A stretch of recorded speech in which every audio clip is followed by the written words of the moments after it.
Prabu Harjuno Sosrobahu, seri 133, Bambang Sumantri Perang Tanding. Dentangan pedang pun terdengar sampai di atas bukit, bahkan pedaran apinya pun terlihat dari lereng bukit itu. Walau itu diteriknya sinar matahari, betapa ayunan pedang keduanya pasti sangat kuat. Dan kedua bilah pedang itu pasti terbuat dari besi baja pilihan dan campuran bahan logam lainnya, sehingga menjadi pedang yang tajam namun kuat dan tak mudah patah.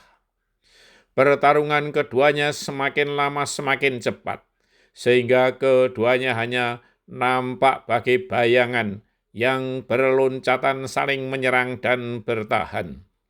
Dan bahkan keduanya tampak seperti bertempur di udara beberapa depa dari tanah, dan kadang dengan loncatan-loncatan panjang untuk menghindari serbuan lawan. Prabu Harjuno Sosrobahu kembali terheran-heran kepada anak dari sahabatnya, Resi Swandagni. Masih semuda ini, namun sudah menguasai ilmu pedang dengan yang sedemikian tinggi, bahkan mampu mengimbangi dirinya. Selama ini, ia telah malang melintang di dunia persilatan, namun belum pernah menjumpai seseorang dengan ilmu pedang sehebat Bambang Sumantri ini.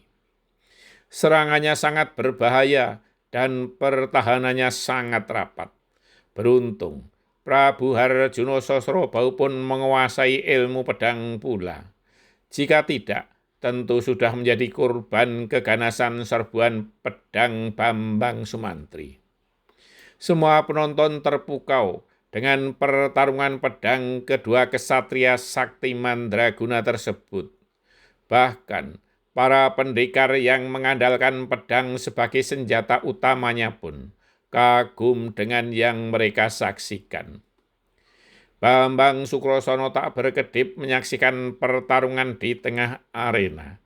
Ia membayangkan ketika sedang berlatih bersama kakaknya itu, seakan dia sendiri yang sebagai Prabu Harjuno Sosrobahu, karena jurus-jurus yang dipertontonkan oleh Prabu Harjuno Sosrobahu tak jauh berbeda dengan jurus-jurus ilmu pedang Argo Sekar.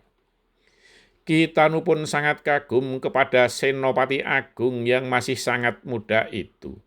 Ia pun tahu serba sedikit tentang permainan pedang, namun terlalu jauh jika dibandingkan dengan kedua kesatria tersebut.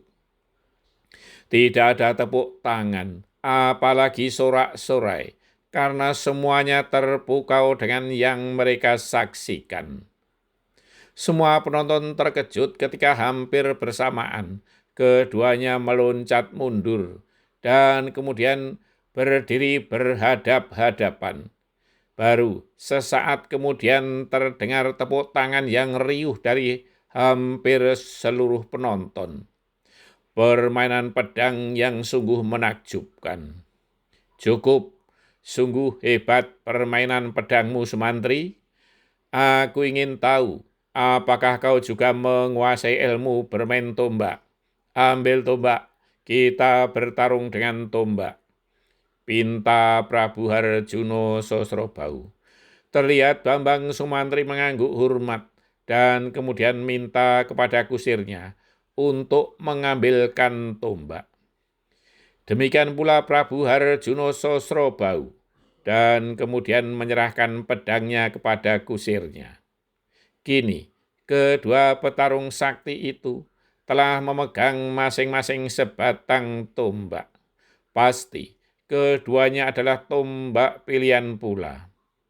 Para penonton kembali terdiam. Mereka tahu bahwa sebentar lagi akan ada pertarungan bermain tombak yang tentu tak kalah seru dengan permainan dengan pedang. Bambang Sukrosono pun tahu bahwa kakaknya itu mahir juga bermain tombak. Ia sejak sedari kecil telah berlatih bermain tombak dengannya. Walau pada awalnya hanyalah memakai tongkat bambu. Kini, Bambang Sumantri telah meningkatkan ilmu kebalnya, karena sodokan tombak lebih sulit untuk ditangkis seperti halnya pedang.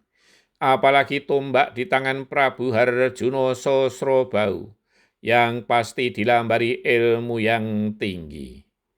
Jika ia teledor, ia bisa terkapar di arena padang tandus itu.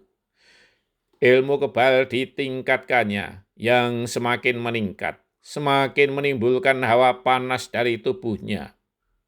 Demikian pula Prabu Harjuno Sosrobau. Ia pun tak ingin dipermalukan di hadapan para raja dan para prajurit manca yang ribuan jumlahnya. Dan pula di hadapan ratusan ribu kaulo Mahespati, terlebih pula di hadapan Dewi Citrawati beserta para putri Dumas. Oleh karenanya, Prabu Harjuno Sosrobau pun telah membentengi diri dengan ilmu kebalnya pula. Para penonton terkesima ketika melihat Bambang Sumantri memutar tombaknya bagai baling-baling. Itu adalah salah satu pertahanan dengan tombak yang sulit untuk ditembus. Bersambung.